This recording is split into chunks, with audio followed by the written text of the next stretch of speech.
महावीर त्रयोदश वार्षिक उत्सव और विश्वशांति महायज्ञ अनुष्ठित। जाजपुर सुकिंदा ब्लॉक खरड़ी पंचायत खरड़ी ग्राम में श्री श्री सिद्ध महावीर त्रयोदश वार्षिक उत्सव और विश्वशांति महायज्ञ अनुष्ठित हो जाइछि।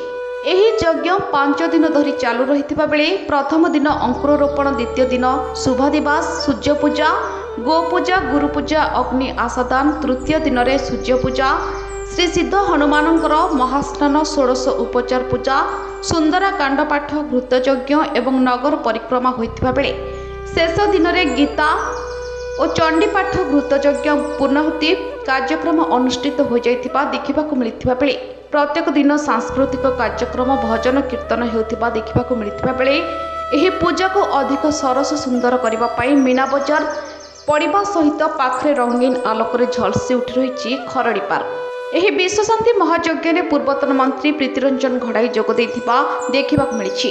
प्रत्येक दिन अन्नप्रसादर व्यवस्था रहिथिबा बेले एही वार्षिक उत्सव विश्वशांति महायज्ञ देखिबा पई खरड़ी ग्राम सहित आखपाख अंचल बहु श्रद्धालु माने आसुथिबार देखिबाकु मिलिछि।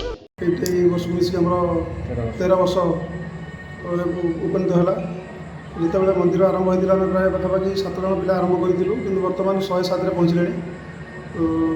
एकता ही बल गाँव आबा बुद्ध बनिता समस्त सपोर्ट करती और समस्त पूर्ण समर्थन कर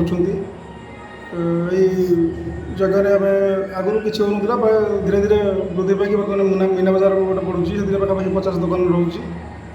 जेहेतु आम आखपाखे किसी जानियात्रा ना से आम एक महोत्सव भाव परिगणित करुँ। जेहेतु मंदिर पाखे आम पहाड़ अच्छी बहुत सुंदर शोभा राशि पाखे एक सुंदर मनोरम पार्क अच्छी यज्ञ को लोग जी उपभोग कर पार्क उपभोग कर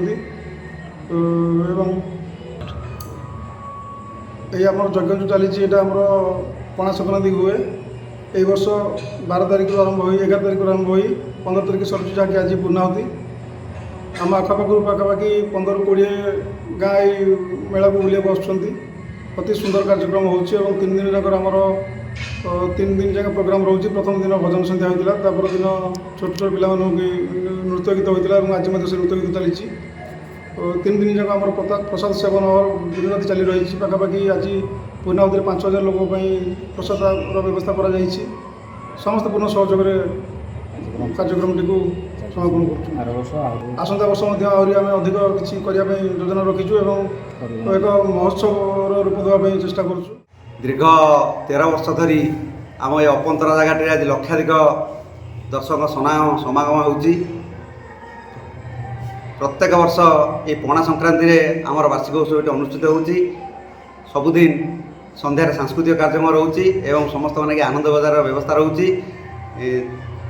दीर्घ वर्ष है ये अनुष्ठान टी एत मात्रा रे उत्फुल्लित हो उठी एवं जनसमागम होचे ये अंचल लोकारण्य होची। पाखापाखरे जेते अंचल अच्छी जेते अनुष्ठान अच्छी ये 1 नंबर हो पार्ची एवं आर श्रेय मु अगणित दर्शक मान देवाक चाहूँगी एवं आम मीडिया भाई मान देवाक चाहूँगी, पुलिस कमिटी की देवाक चाहूँगी। शांति श्रृंखला सहित अनुष्ठान टी एमती आगू चली चलू यह मोर प्रभु सिद्ध हनुमान कामना।